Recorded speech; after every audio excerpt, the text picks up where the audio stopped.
Salut à tous, je suis ravie de vous retrouver dans cette nouvelle vidéo et aujourd'hui nous allons découvrir le quatrième sens du cheval, à savoir son ouïe.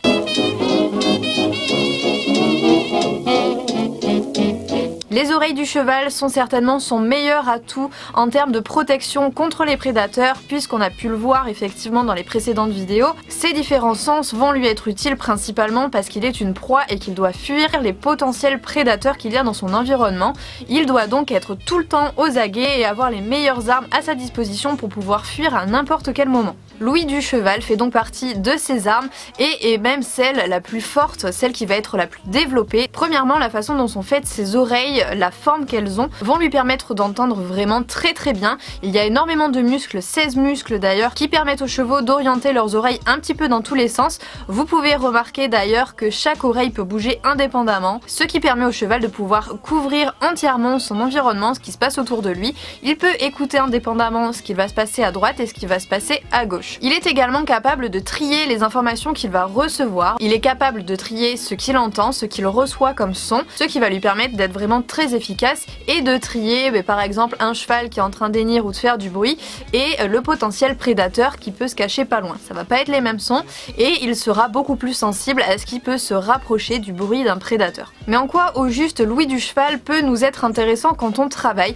Eh bien c'est assez simple. Oui, les chevaux sont capables de sélectionner l'information, mais si on leur parle tout le temps de la même façon, de façon très linéaire, c'est-à-dire que si je vous parle tout le temps comme ça avec un ton qui est tout le temps le même et que je vous dis des mots, il n'y en a pas forcément un qui passe au-dessus de l'autre, vous n'allez rien comprendre et rien retenir de ce que je suis en train de vous dire. Alors que si j'appuie sur certains mots, vous allez beaucoup plus comprendre ce qui est vraiment important. Eh bien les chevaux c'est tout simplement la même chose. Si vous leur parlez en permanence et que vous êtes tout le temps en train de dire des choses très monotones sur toujours le même ton, eh bien ils finiront tout simplement par ne plus vous écouter, ne plus vous entendre. Ils mettront leurs oreilles en mode off et vous ne pourrez plus rien obtenir d'eux, ou du moins beaucoup plus difficilement.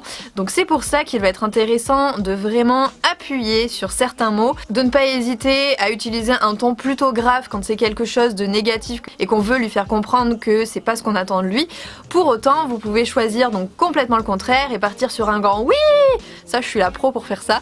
Voilà, vraiment des sons très aigus pour lui faire comprendre que là, au contraire, c'était quelque chose de très positif, qu'il a donné une bonne réponse et que c'était vraiment très bien. Donc il faut pas hésiter effectivement à parler aux chevaux. Par contre, il existe une autre méthode qui n'est pas la mienne, mais qui est totalement différente et qui va consister à ne jamais parler à son cheval. Pourquoi pas?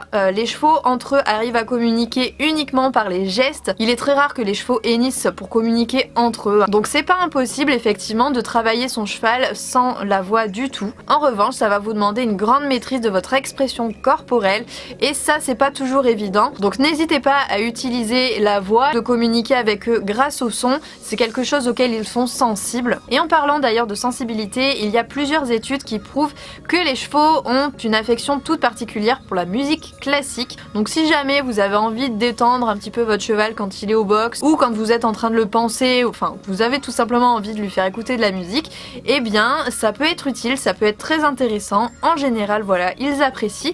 Donc n'hésitez pas à vous servir de ça, ça peut être très intéressant. Pour être un peu plus précis sur ce que le cheval entend réellement, les chevaux vont être capables d'entendre des sons beaucoup plus aigus que ce que nous pouvons entendre, alors que nous allons entendre des fréquences beaucoup plus basses que eux ne sont pas capables d'entendre. Et voilà, je pense qu'on a fait un petit peu le tour de tout ce qui tournait autour du son et de l'ouïe du cheval. J'espère bien évidemment que cette série de vidéos vous plaît toujours autant.